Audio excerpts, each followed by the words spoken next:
Welcome back inside the Brogan Hillman show, and today we got big news. Stefon Diggs obviously heading to the Houston Texans. Now, what is this going to mean for their team next year with all that talent and all those players on that roster? How are they truly going to look next year? Let's get straight into it. But beforehand, you already know we have the daily Bible verse. Today's Bible verse is Micah 7:8. Never had Micah on the channel. Micah 7:8. When I fall, I will arise. When I sit in darkness, the Lord will be a light to me. Talking about, again, whatever you're going through, the Lord is there. The Lord will pick you up. The Lord will drag you through those situations and you will be okay. The Lord will always be there for you and you are not going through this alone. The Lord loves you, and to always turn to the Lord and trust in the Lord with all that you say and do. Now, we're kind of sensing a common theme. A lot of those have that message, and I'm trying to bring you that message. Everything will be okay. Everything you're going through, it's not bigger than you. It's not bigger than the Lord. He has your back. He will protect you. You do have a way through life and He's always there for you. Never give up. Keep grinding. Keep pushing. Keep moving, and it will get better. I promise you. But let's get straight into Stefon Diggs becoming a Houston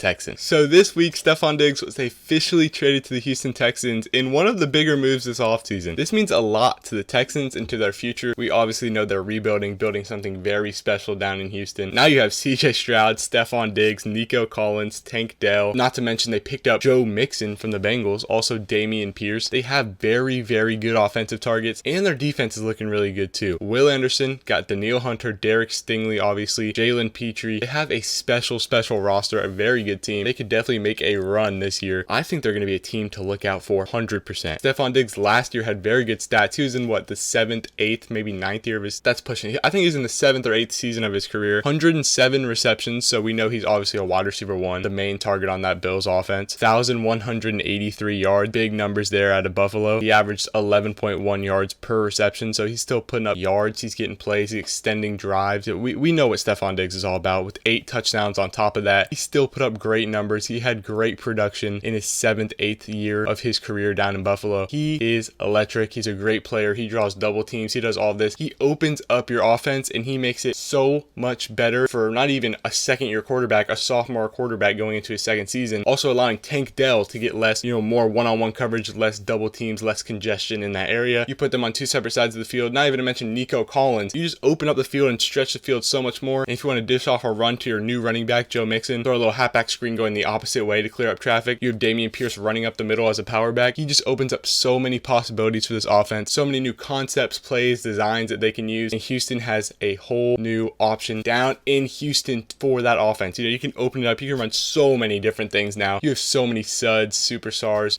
pro bowlers on this roster. So many players that are eligible to win awards and everything. He's just so good. He's so electric. And this offense is going to be rejoicing with the presence of Stefon Diggs. We know he just paid off, who was it? He paid off a DB to get number 1, his old college number from Maryland. Paid about $100,000 for that. So he definitely put up some racks for his old college jersey number 1. He's going to look very, very good in it. This offense is going to be something special. It's going to be so great to watch. CJ Stroud now throwing to Stefon Diggs, Nico Collins, Tank Dell, Robert Woods, Noah Brown, John Mechie. I just named off 6 good receivers. John Mechie's the wide receiver 6 listed on that roster, and we know how he was at Alabama. He was electric. He was very good. This team has so much depth at every position. It's crazy. Joe Mixon, Dameon Pierce at running back. This is a very good team with a lot of talent and potential to make a run. They're also a very young team. I know Stefon Diggs not the youngest player, but in terms of all their stud playmakers, pretty much, they're all very young, all with a very young average age, and it's just so much future prosperity and just overall success coming in Houston. It is so exciting to watch. If you're a Texans fan, this 1 to 2 year turnaround has been insane. It's kind of like the 1 to 2 year turnaround we saw in Jacksonville, except this one has a lot more potential and a lot more chance to win. That's what I want to get into next, is who is in their division, obviously. I feel like their biggest threat is the Trevor Lawrence Jaguars, but I do like the Indianapolis Colts this upcoming season too, if Anthony Richardson can stay healthy. So they do have a lot to go against. They do have a lot of opponents. This season schedule is very hard. It's not easy at all. There's a lot of big names on here. The Dolphins, the Bills, who have fallen off a little bit, but they're still the Bills. They're well coached with a really good quarterback. The Lions, they play the Jags 2 times a year, a division opponent. The Ravens, Chiefs, the Colts 2 times a year, who are another very good team. Cowboys and the Packers, who I think will be very good this year as well. So they have a lot of tough opponents. So they're going to have to find ways to win and get it done, but that's what this team is all about. And I don't think they'll have any trouble getting into the playoffs or winning the AFC South. I think they will repeat as AFC South champions. So this team is going to be very special to watch. Very, very exciting for the future, especially if you've been a Houston Texans fans for a while. I feel like this is the most hype you can be about this team for a while. Very excited to see what goes on in Houston for the 2024-25 NFL season. If you guys enjoyed enjoyed this video, obviously share it with a friend, like, subscribe, but most importantly, keep God number one and keep pushing, keep fighting whatever you're going through. The Lord is there. Just keep God number one and have him as your main priority. I love you all. I've been Brogan Hillman. Peace out.